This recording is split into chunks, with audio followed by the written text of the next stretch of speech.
Hello everyone, Mr. Happy here, and welcome to Mondays with Mr. Happy, aka Mr. Happy Mondays, the weekly Q&A show where you ask me questions and I answer them. And I knew this week was going to have a ton of questions because now, we're after FanFest. We've had people have had a little bit of time to think about things, ask a few questions, see a few thoughts from a few different people. And there's 20 questions on the forum, so I'm going to keep this intro short and sweet, even though there were things I was going to say during it. I do, however, want to shout out our patrons not just our patrons of light, but our supporters over on Patreon. Before we get started, I don't have anything fancy to say to everyone on Patreon because I just want to get through these 20 questions as quick as possible. So let me just get right to it. So our patrons of light, Khuja on Jenova and Kurenai Oni. Of course, we always have images for both of them on the screen. So we're going to go through. Khuja is going to be on the screen first for the YouTube video. Those of you on Twitch won't see shit. And for Kurenai, it'll come right after that. So of course, thank you to both of you for being the patrons of light and for supporting massively over on Patreon month after month. We also have our long list of sponsors as well, and we do have a few names that I had to add here, so hopefully I've added all of them. We have Wabatalia. For our standard sponsors, we have Wabatalia, Alma Elma, Dark Lumina from Jenova, Marianne, Nye-rick Wormsblood, Order of the Knights Dragoon, Ramil Gaming, Sabo Empire, Mizra, Red Wings of the Baron FC from Zalera, Fray Blackheart, Cidus, Oreo and Shiva, Syd Hellwind of Gilgamesh, Afro Ninja from Malboro, Cheesecake from Leviathan, That Lame Weeb, Emiya of Cerberus, Fafarian, Rendil, Stevie-Rex, and Neon. For our elite sponsors, we have Prismind X, we have Carol, Ray, Senchi, Shadowlink on Tonberry, Dom, Asuka Wake from Jenova, Lemilionella of Maker's Armor, Sarah and the Fennel Family, Janhyua Yotsuyu, Kifka and the Grey Eagles on Exodus, Dart Graver, Kadayoshi from Khuja, Skia Symphonia from Ragnarok, Violator West Ost, the Purple Warrior, Edric Red Steel on Exodus, Lexxie Valentine, Mantaru the Rivivus FC from Zodiac, Sour Cream and Tribes from Jenova, Rynoet Chikara, Rynoet Chikara of Siren, Phoenix Down, Free Company on Goblin, and Saren from Zodiac. And then finally, we have our premium sponsors. We have Alchemy, Shinka, Casual Heroes FC on Midgard's Armor, Tatachi Taka on Hyperion, Kano Izuki of Jenova, U-Starl on Coral, Sathal, Sarah Frost from Behemoth, Holy Tabasco, Red Thorn Asura, Crass 015, Mustang, Serenity FC on Ultros, Kat Kazuma, Ignis Farragon from Excalibur, Vlestra of Fanfret, Not Quarters from Excalibur, Krovos Moonscar, Private Mikey, Notting Kirasami, Rudy Rudiger, Killer Hackman, Raul Jr., and Kiltastic Jones. Holy shit, that's a hell of a list. Thank you, everyone, for supporting month after month after month. And those of you who are new or those who've been around for a while, all the same. Now let's get into the Q&A. I will say this, because it's 20 questions, if there's huge explanations, expect the explanations to get skipped over in favor of just going straight to the question, unless I need some sort of context, in which case I will double back for it. But with that, let's get started. All right, question number one. I haven't been able to watch every video or catch every stream, but my question is if you're going to be doing an O12 Savage guide or post it soon. So I made an explanation video on O12 Savage that goes over our group's entire strategies. There's a few reasons why I haven't made an O12 Savage guide, some of which I'm probably not going to talk about too much here. But one of the major reasons was a lot of it was timing, but also I fell into a kind of hole around the time I was working on O12 Savage, where I kind of wasn't happy with anything I was making. I liked the way that 9, 10, and 11 turned out, and then I started working on 12, but I was also working on other guides at the same time. In fact, the 12 guide is almost entirely complete as we speak. But every time I watched it, I would be like, no, I don't really like that. Or, okay, this video is too long. What can I trim out? Oh, I don't really know what I can trim out because I really want to keep all the stuff in here. And it just compounded to the point where I was like, by the time I had to go and do some traveling, I had to travel a few times these last few months, and I hit like a really big road stop where I actually didn't work on any videos or even play video games for a week straight because the brain was just not turning the way that I really needed it to. And all that's compounded into kind of just accepting the fact that I prefer to make those long explanation videos for fights like that, where there's so many different ways to approach it that no one guide is ever going to have the right way or the perfect way, because everyone in O12 Savage has their own way. Some people prefer to do 1-3-1-3. Some people prefer to do 1-2-3-1. Some people prefer to do like 1-4-3. Like there's all sorts of different strategies for Hello World, and I wouldn't say any of them are right, even though I have an opinion of which one is the easiest. Plus, the way we did certain things, we never really got around to fixing them all that properly. So O12 Savage Guide's probably not happening, but I have the explanation video for anyone who's wondering the thought process or why we handled certain mechanics certain ways, and ways I would prefer to handle mechanics that we weren't doing. So that would be the best thing that I would recommend, is to go through that and find the mechanic that you want and just watch that section, because I'd say most of them are pretty straightforward. So it's really only Hello World that you really need anything too particular for. At least that's how I feel. Okay, question number 2 is a perfect example of one where I don't think I'm going to read the whole thing. Hey, Happy, hope you're having a good day. I am indeed. Not quite a first-time asker, but close, since I prefer to lurk unless a topic that's very important to me comes up. I can tell. Recently, one has Blue Mage. I expect that I'll have one answer for all the Blue Mage questions that are going to happen this week. Before I ramble on, first, the question in short form. Do you think it's possible the blue reveal is set up for what would be a really bad bait and switch? I'll give you a very simple answer then. No. This is intended to be an entirely separate form of content, and calling it a job is kind of disingenuous when, as we've been joking around here, it's really a lot more of an internship. Granted, a lot of people might argue an internship may eventually become a job, and I don't think this is really ever going to be the case. It's designed as its own form of content that you can enjoy regardless of which job you actually main in current content. So the worst thing that's happening right now is people who wanted to main this in real content find that they are not going to be having that option. I've been asked a million times over, do you think it'll be max level by the expansion? Do you think they'll be max level at any point in the expansion? Do you think it'll be max level ever? And the answer is no. I think it'll always be its own separate thing. I think they'll even add more content to the level 50 version before raising its level cap. I have a feeling we'll see more stages at level 50 and maybe even more skills at 50 before we actually see a level cap and learning skills from 51 to 60, etc., etc. So my answer is just as short. So I'm going to assume that the rest of this is your feelings towards it. And as such, because we have 20 questions, I can't really go through all of this text. My apologies. On a week other than this, I would actually make the time to go through all of it. But I see that you are hyped for Blue Mage, regardless of what's happening. You just thought it was something interesting to talk about. Well, it is, and I've beaten it to death at this point. I even have a video on Blue Mage, one that's entirely dedicated to it. I'm sure I'll mention it a million times over. So, short answer is no. I don't think it'll ever be something that is equal to max level in this game, and it is not a bait and switch for eventually revealing an unlimited job. Alright, question number 3. This is much shorter than the last one. Hey Haps, should Square Enix provide additional methods for getting very RNG drop rates for items other than primal mounts? I'm looking at Pyros, Gold Chest, and Mount. I know you can buy it off the market board, but not everyone can afford the ridiculous asking price. Perhaps with achievements for opening XXX number of bunny chests. Generally, it's always a good idea to have some sort of RNG mitigation in pretty much any form of modern game, where after doing something for a certain amount of time, you generally walk away with something. Gold bunny chests are a perfect example of this, where yes, you could go and earn gil and buy them and roll for, because you need very few skirmishers and very few bloodbaths. And I think I was kind of surprised to see them go the route they did with gold bunny chests, because as much as I wanted bunnies to be useful, they've now hit a point where at some point you have to sit down and do them for hours and hours and hours. You may walk away with a bunny every time, you may not. You may walk away with silver chest, gold chest, you probably won't. Even if you get a gold chest, there's no guarantee you get the offensives. So there's lots of things they could do to ease that experience, one of which, of course, unlocking offensives to be gotten somewhere else. Or even just making it so that the protectives that also come from gold chests might be in silver chests, and then gold chests are offensive exclusive, because then there's some sort of mitigation there, narrowing down the loot pool, so that when you get it, you know, great, I've gotten the thing that I was working towards and I'm done. So I expect that in the future, we'll probably see them add offensives and protectives somewhere else, whether it be other notorious monsters or an exchange program where you can exchange other logograms for logograms of your choice. It'll probably happen eventually. I don't think it'll happen anytime soon. So fingers crossed that at some point it gets adjusted. I don't need them anymore, but I feel for everyone who's trying to get to 50 actions to get the armor or just to get some of the cooler abilities. And hopefully it works out in some way in the end. All right, question number 4. Hello, Happy. Hope you've had a restful week since FanFest. Ain't no rest for the wicked. I'm not evil. Your story on last week's Q&A about the Taru discount reminded me of my own community-driven 11 experiences. I was loving a 30-ish Paladin, and I remember because I was in the Eisen set, which is one of the cooler-looking sets on 14. Someone asked a friend to come out and PL us, and since we couldn't find a healer, decided to try and hold aggro through the PL's huge heals because I was bored. PLer thought I was doing a good job, decided to give me a bunch of Paladin gear for leveling, which I probably added up to around a mil or so. This was when Nin tanks were big, and according to them, we needed more good Paladins. It's over 10 years ago, and I doubt they're watching, but thank you, random Paladin. Yo, you never know. I remember when I first started streaming 14, my black mage that I used to play with named Happy Madison, he stumbled upon my stream and I saw his name in the Twitch chat and I was like, yo, that's funny. You know, obviously I know Happy Madison is a reference to, Happy Gilmore and Billy Madison. I don't know if he was, I don't remember if it was just the name of like the media company, if it was like Happy Madison Productions, or if it was like the guy, the name of the producer, director, whatever. I know he was the origin point of Happy Gilmore and Billy Madison, but I said, well, that's funny.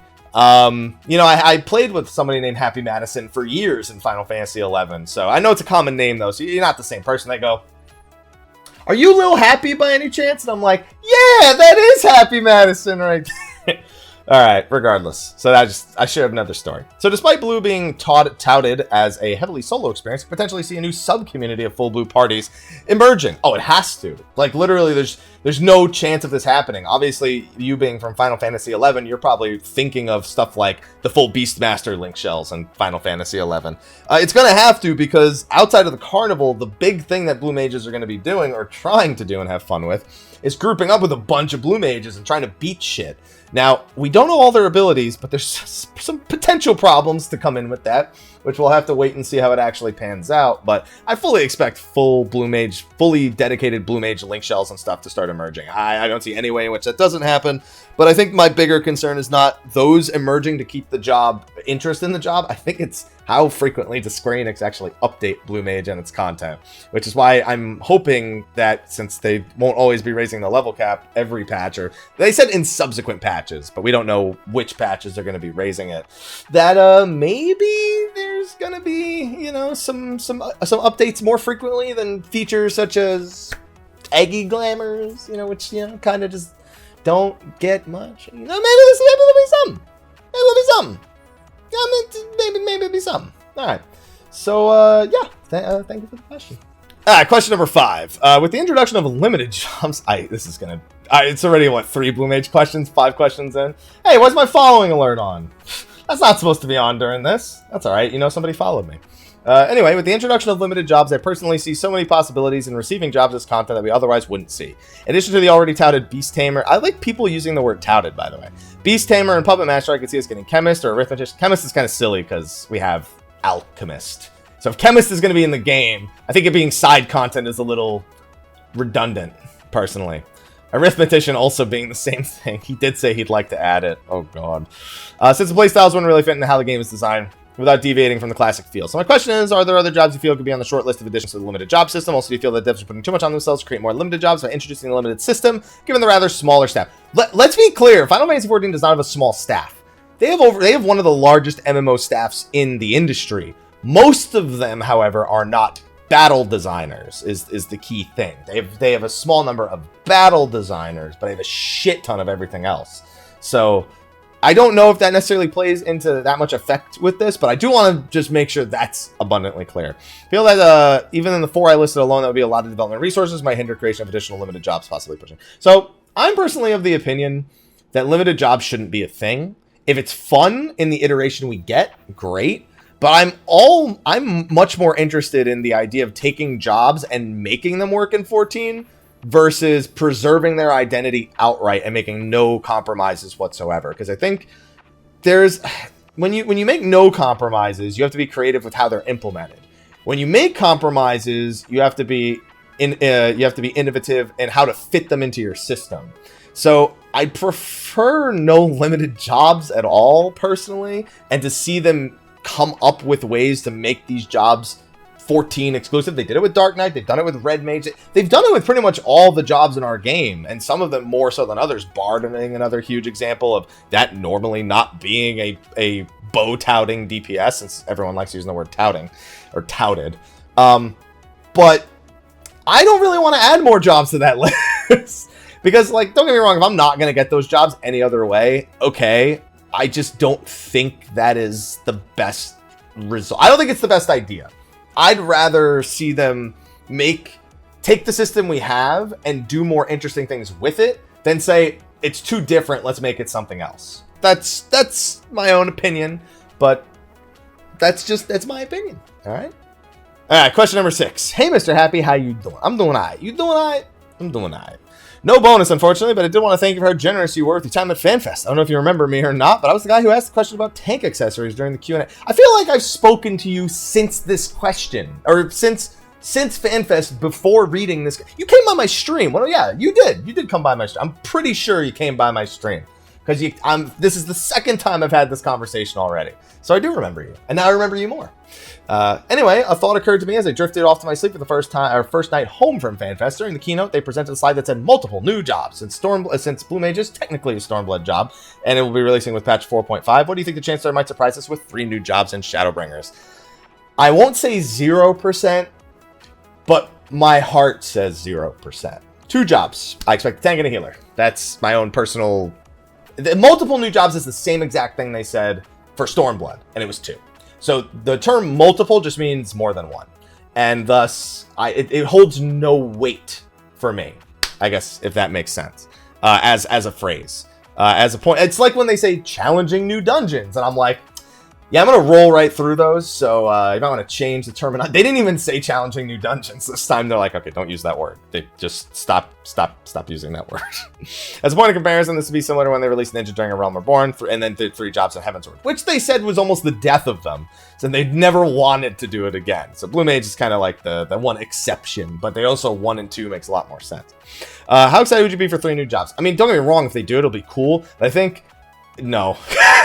I don't think we get 2 expansions where we get 3 jobs and a new race. I think they're going to die if they try doing that. So probably not. Gunblade is going to be one of the weapons one of the jobs uses. I think we can all agree on that at this point. Dancer or Geomancer would probably be the other one. There's plenty of evidence for Geomancer. Dancer is more like a bucket list thing since everyone thought Lise was a dancer in the last one. So I think it's whatever the Gunblade thing is almost definitely a tank in my book.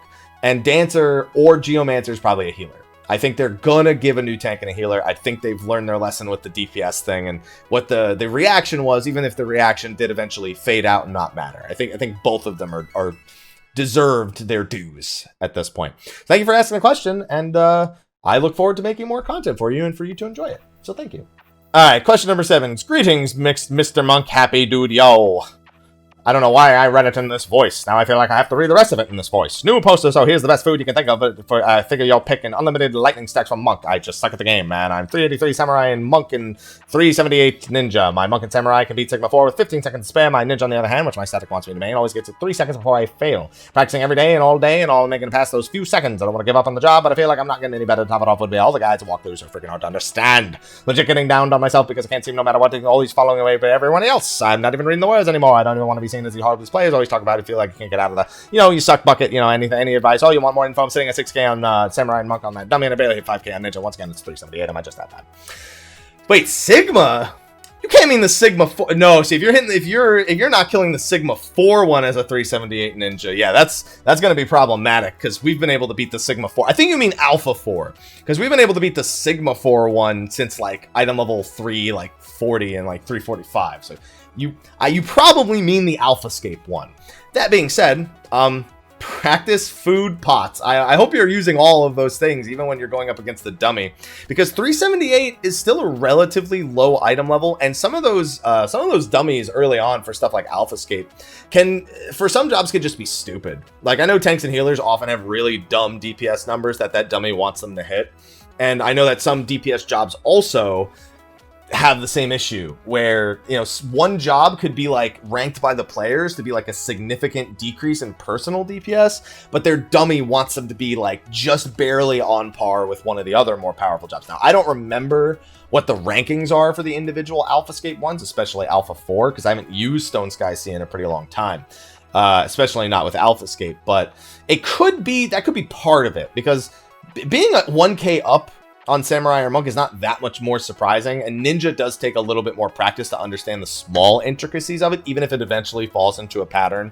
like everyone else. So I would recommend make sure you're using food, make sure you're using pots, make sure to keep practicing, and also just get an eye on how much DPS each of the individual AlphaScape ones wants, and see what the difference is between the two, because it really sounds like there's a bit of a discrepancy in how well you're playing it, but also a little bit more into the scaling that might be involved in that. But go get the exact number that it needs and make sure you're using everything, and also consider that you might want to, I don't know what your weapon is. If your weapon's also only a 370 weapon, that's really not helping you, because your item level doesn't matter so much as the item level of your weapon. So it's more information I need that could be factoring in, but keep all of those things in mind and check all of those details. All right, question number 8. Haps finger guns. Not a first time asker, so no bonus, but you can have a high five. Got it. Anyway, I was rewatching the cutscene of the big meeting between the nations. I guess I might want to say that's still patch 4.4 related stuff. It's in the trailer, so I haven't spoiled anything yet, but because this is still patch 4.4 stuff we're talking about, we're supposed to do a spoiler warning, so luckily all that's in the trailer, so now I'm going to do a spoiler warning of my own and say, if you don't want to be spoiled on patch 4.4, when you see this thumbs up again, it means spoilers are done. Got it? Alright, and spoilers start. So I'm rewatching the cutscene of the big meeting between the nations, and they brought up how there are multiple leaders who wanted the throne and how they knew the Garlemald was founded by the Ascians. Well, now that we know the Garlemald was founded by the Ascians, do you think that they would allow other leaders to become rulers if Varus died or pull something similar as they did with Xenos? Also, when Arbert, most likely him, starts to talk to us when we're the only one getting moved to a different area or something like that, and it's nothing but darkness, he's going on about light destroying all life. Bit of a stretch, you think maybe hinting we need to embrace dark. Well, that's not really a hint, considering by the time you've asked this question, we already know what Shadowbringers is about. So, that's not really a hint so much as we already know what the answer is. So, as for the other thing, I mean, all the Ascians care about is chaos. They've already bred the entire empire to think a certain way. The only reason Solus is stepping back into the fray is because Varus is starting to think differently. So now he's like, all right, I got to pull all these fucking strings because this guy's using his brain and I don't want it. So, I mean, I think they would probably find another sheep. But they probably also don't want to outright kill Varus because the civil war that led to him being in control probably took its toll a little bit on the hierarchy. Because they wanted to create chaos, then die, then create chaos within the Empire, and then it creates chaos everywhere. It just creates chaos. The whole point is to create chaos everywhere. So, I mean, they could do that, but I think Varus is not long for this world. But I think he's going to do something pretty good for us by the time all is said and done. But anyway, with that out of the way, spoilers, done. Question number 9. Hello, daisies and gentlemen. I'm the trusty cow. I don't trust you at all. Is that weird? How you doing? I'm doing alright. You doing alright? I'm doing alright. Long-time watcher, first-time poster. Thanks for great content. Have a nice homemade steak. Dude, after eating at Gordon Ramsay's steak, I don't know, unless he's home cooking it for me, I don't know if I can eat steak anymore. Me and my girlfriend, shout out to Yorkie, will be visiting Paris for our first ever fan fest and looking forward to it. I'm slightly apprehensive about a lot of the in-game events there. For instance, the Yojimbo fight. Do you pick your role? Are the characters pre-made? Do I get a chance to play some of my skills? Is it strictly keyboard and mouse? You get a choice to use a controller? Any tips that might help me out for make the most of my first fan fest? I have all the information that you need. So first, picking your role.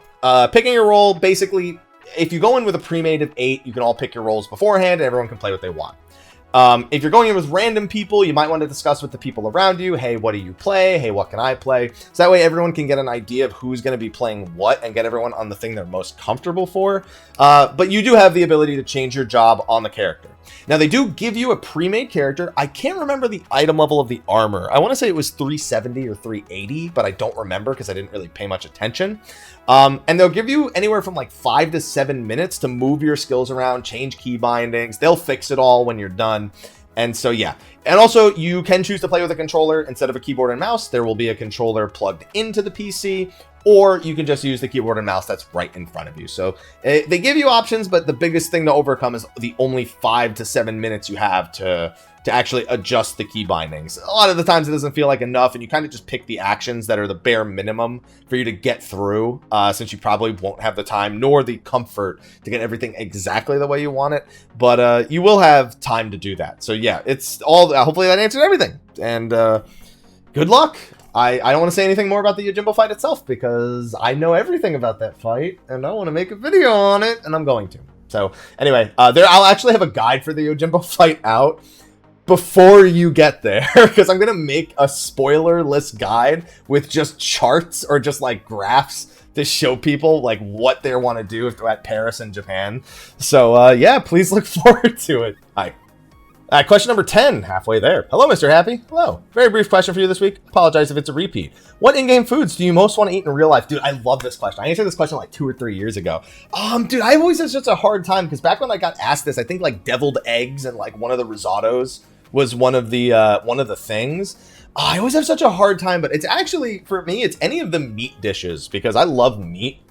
Look, I have a bag of meat right here. Extra spicy homemade beef jerky made by my friend Anthony. Shout out. I'm eating the super spicy one and it's amazing. And I want to know like how those meats on those animals that we use in the recipes or how they taste.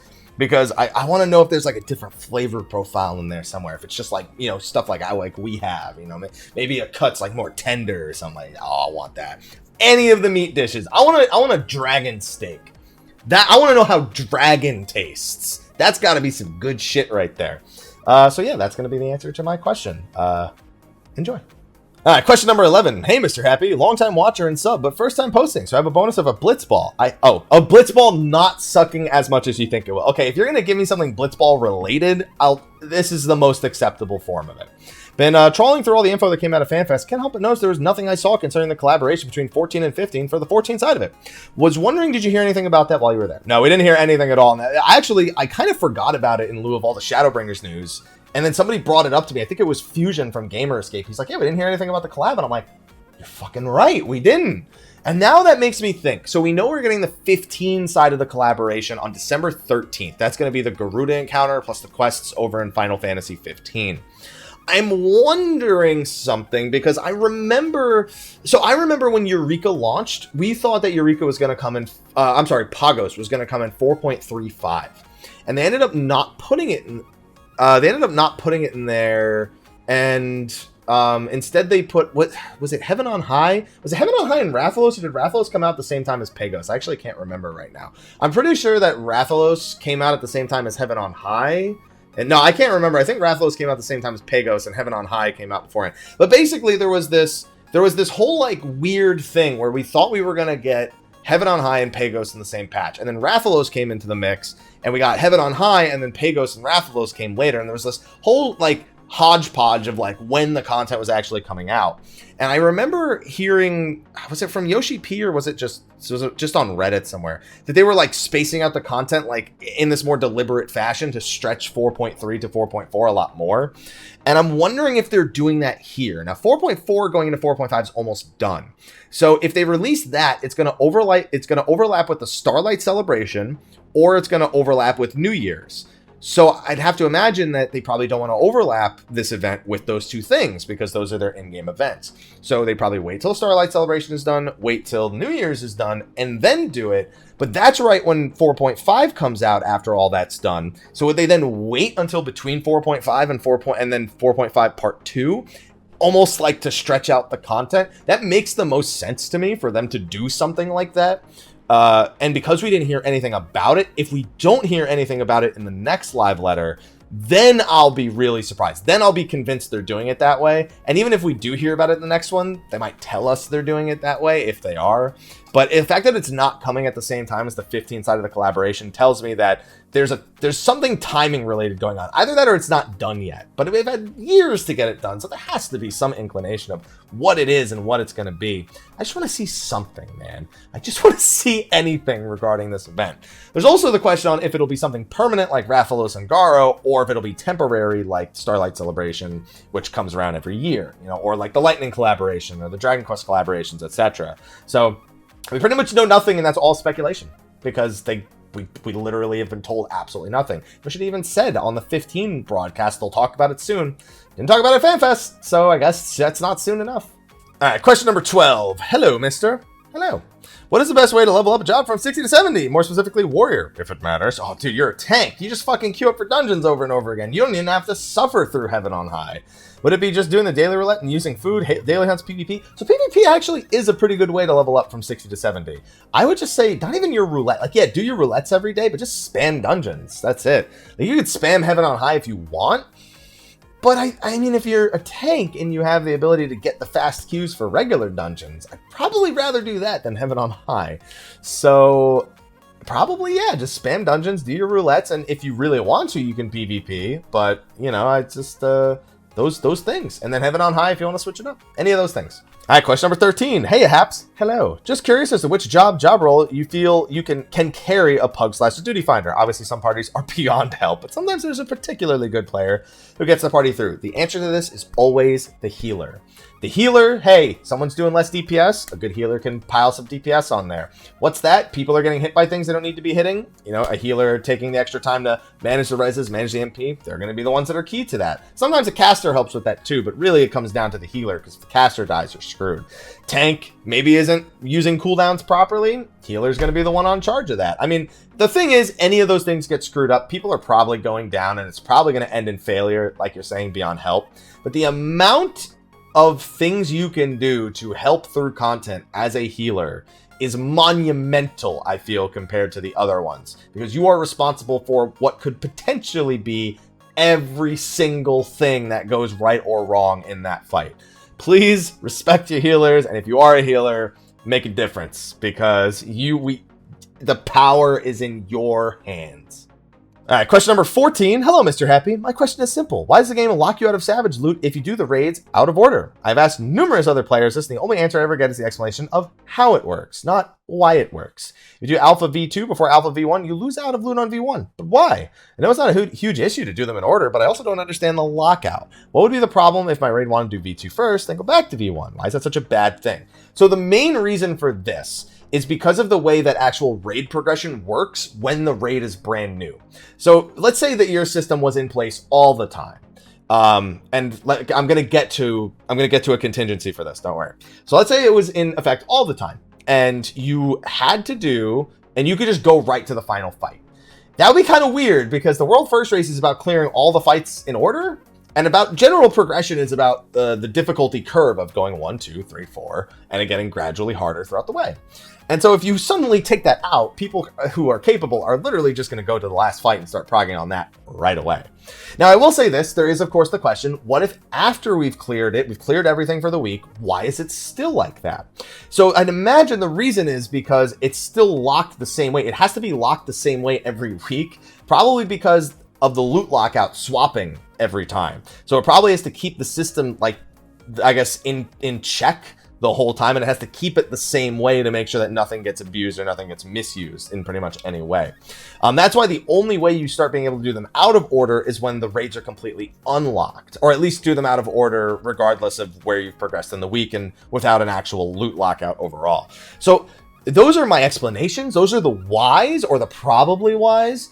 Does that mean it has to be that way? No, I could see some merit in, after clearing it all for the first time, or at least the fights you've already cleared, being able to do those out of order, even if you are still loot locked. But I don't think they consider that much of a priority, because odds are you are probably still just going through them all regardless, even if you want to do them in a different order.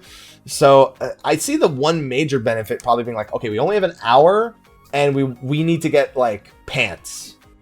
So, like, if we only have an hour this week, I'd like to just go right into 011 if we can. And that I kind of get. So there's, like, one of the scenarios. But I don't think they're thinking about those really niche scenarios when they design the system and the way that it's designed to work from the ground up. Question number 15. Man, I'm getting tired. Hello, Mr. Happy. Hello.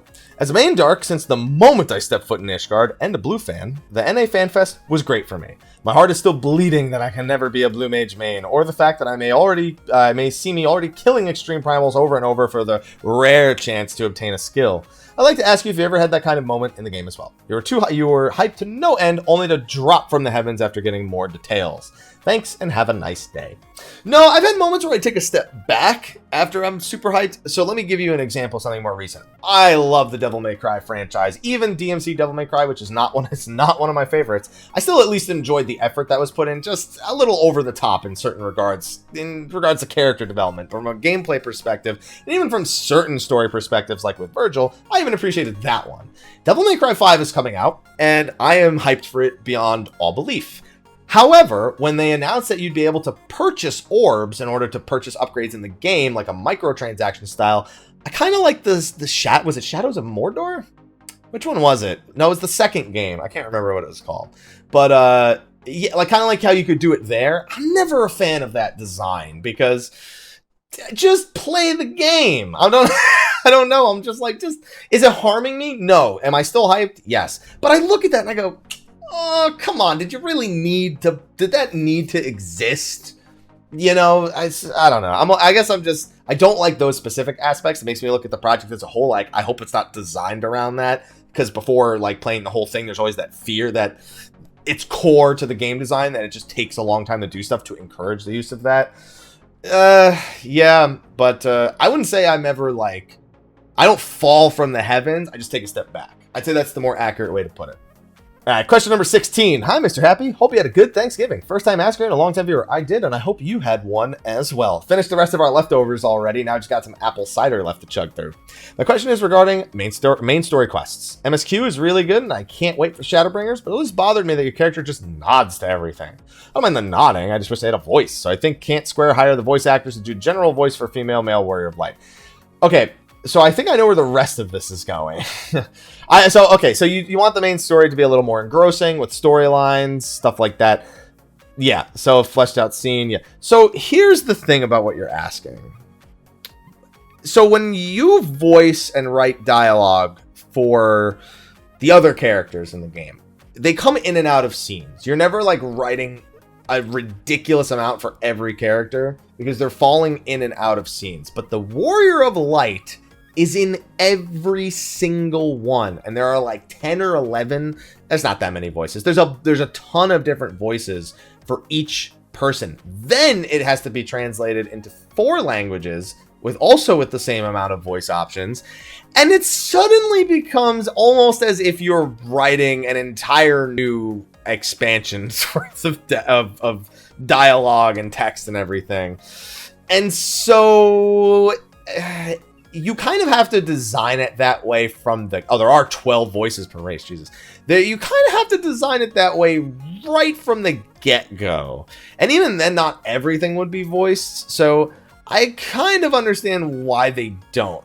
Initially, they probably did it because A Realm Reborn was such a budget experiment. Like, they had less than 3 years to really remake it, and even then they had to make a lot of consolidations and carry over some of the spaghetti code and server structure and any of those things to get a working product out of everything that happened with 1.0. There's also, of course, as my chat's bringing up, the silent protagonist trope, which is another JRPG / it's a really classic JRPG trope, like even in some of the older games. And I don't know, like I think in 2018 it's pretty feasible to ask. I don't think it's unreasonable to ask for voice acting in 2018.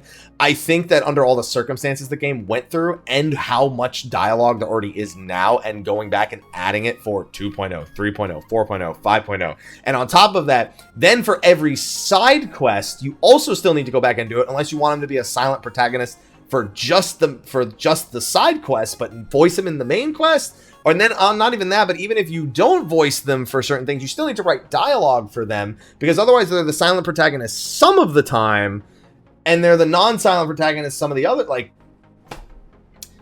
yeah. Like, the 12 voices, going back, doing everything, considering side quests, considering main quests, considering so many things, it would have had to have been designed this way from the get-go, and it would have to probably be updated less frequently to make constant use of all 12 voice options, or you'd have to get rid of a lot of voice options, make it 1 male, 1 female, and maybe 1 per race. But oh man, that's a fucking undertaking, and I don't see that happening ever. All right, question number 17. Hey Haps, hi. First time, long time, so I have a bonus of learning the blue skill of your choice on your very first try. Well, if Mighty Guard's not learned from a quest, which I think it will be, that one.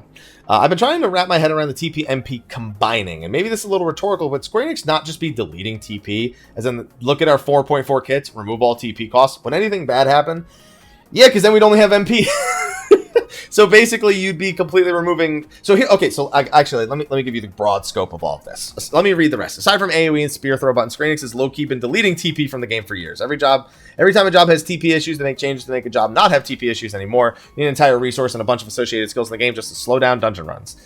So here's the thing about TP. First of all, TP, as much as we kind of joke about as a resource, more recently, I have actually had to help people with TP a little bit more. Mostly on deaths. One of the big things about TP is it's a death punishment, and I do see tanks in particular run out of TP if they die and have to get back up and asking for gold, and tacticians and whatnot. And you mentioned that, but it is still a strategic aspect of the game. Managing TP, even if we don't need to manage it as much in fights because there's a lot more downtime or time where we're not actually hitting the boss, it is still a strategic element. So I doubt they're getting rid of TP. I doubt they're just going to be like, no, forget it. You don't need to manage that at all. Unless they finally looked at job gauges and went, why don't we just use these instead? And that is one of the big things I suspect will happen. Not so much the removal of TP, but more so the integration of those job gauges, maybe doing a little bit more for some jobs. I look at like jobs like Dark Knight and Paladin, for example. They are both MP and TP users and have a gauge. That shit is redundant. MP and TP being combined. Also, we don't know if MP TP is going to have this like super obscure value, or TP is going to have a value similar to MP, or we don't know.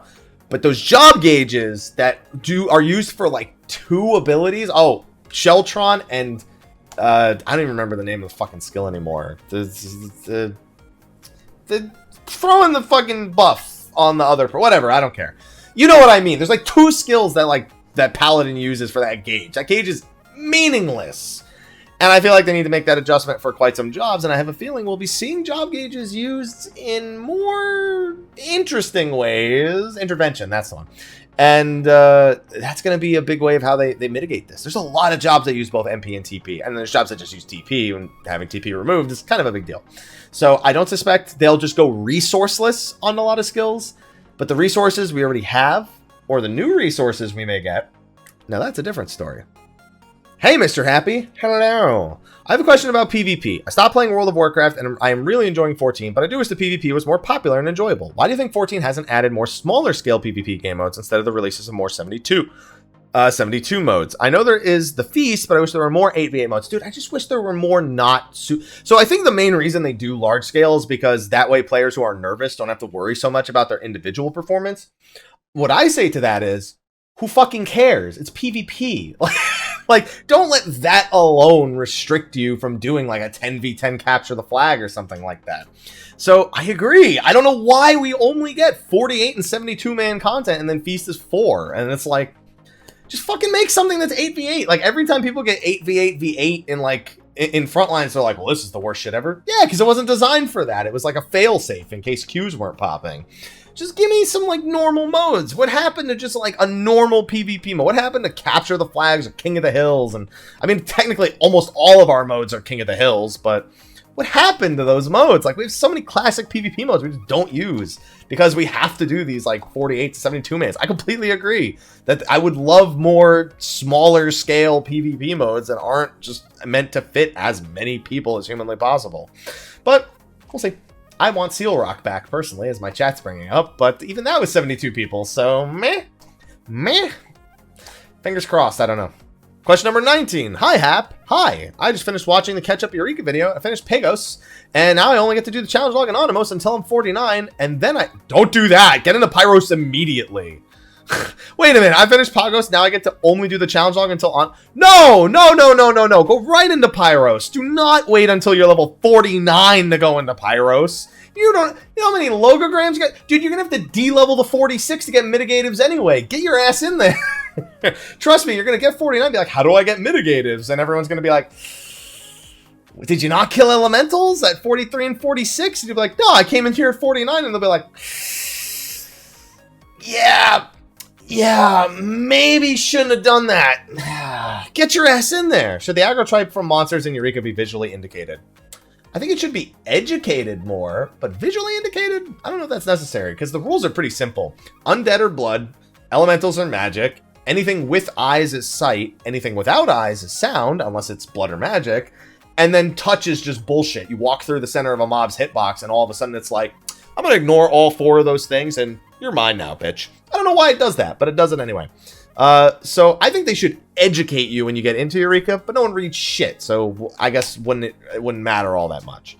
But yeah, that's about it. Education. And even then, other players educate other players, so maybe you don't even need that.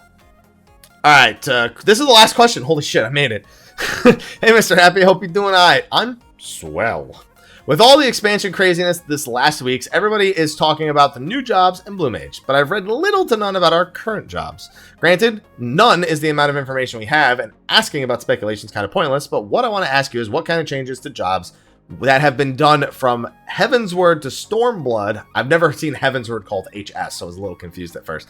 Are the kind of changes you feel like would be the best direction for Shadowbringers? Maybe keep hammering the same nail and try to actually nail the jobs improving what they are now, or look for a complete rehaul. Depends on the job you're asking. The only jobs that I think people want full rehauls for are like Dark Knight Machinist and maybe White Mage. Even White Mage isn't really a full rehaul, but they want it to have a more clear identity because fucking lilies do not qualify as an identity.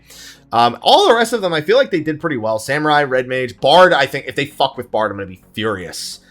Furious. It's perfect now. Don't even give it Noose. Give it like one more AoE on the way up to 80 and don't touch that fucking thing. Monk is in a pretty great spot right now. It's got a lot of complexity and a lot of min-maxing with Tornado Kick, even though it felt like it had the same identity for ages. It's a much better spot now. Dragoon can't add a 6th fucking combo onto their thing, so don't do that, because you've already given them 5, and it's ridiculous. So it's like, I don't know, dude. Most of them they can keep, like, somewhat the same. I think maybe Summoner could use a slight identity update as well. I feel like they've moved further and further from the Eggies being important, and I think people are kind of grateful for that, but they want them to take it a step further and make it, you know, more focused on the larger summons, something like Demi Bahamut being a little more frequent. So we'll see. We'll see. But I think they've actually done a pretty good job across Stormblood, even if the numbers haven't always lined up. And it's just those few jobs that I think they probably need to nail home the most. We probably won't hear much about this until like April or May. That was when we learned about them last time. It was around Media Tour time. So we'll have to wait and see, but we'll find out eventually. All right, and with that, that's actually the last question on the forum. I did a break as if there was going to be another question. Normally, I move right into Twitch questions. However, I think 20 questions is good for a week when it comes to a weekly Q&A. Don't you guys agree?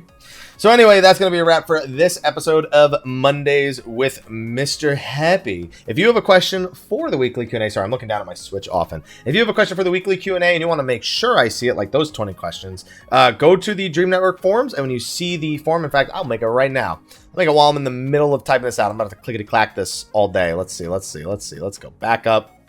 Mondays with Mr. Happy, week 222. Oh no, those are Mondays with Mr. Happy, number 222. Weekly Q&A, ask away. There you go. That way I don't forget to make it before I post the video tomorrow. Yeah, just go to the Dream Network forums. That guy really wants to get to the Dream Network forums. Holy shit. Go to the Dream Network forums, look for the Mondays with Mr. Happy number 222 under the Mr. Happy 1227 forum posts, or look under the YouTube video where I'm answering these questions and posting it to YouTube. So do either of those things and ask your questions there, and I'll see them and I'll answer them as long as they're appropriate. Anyway, one last thank you to our Patreon sponsors over there. Much appreciated again for all your support. Hopefully I got all the names right this week. And I'm going to hang out with my Twitch chat for a little bit before I wrap up for the day and go get some food because I haven't eaten yet. But I will see all of you, fine ladies and gentlemen, for some more videos throughout the week. Some of them on Eureka Pyro, some of them on some other stuff in Final Fantasy XIV, and also maybe a few thoughts or review videos coming out this week. We got some fun stuff coming up. Anyway, I will see you all in the next one. And until then, take care.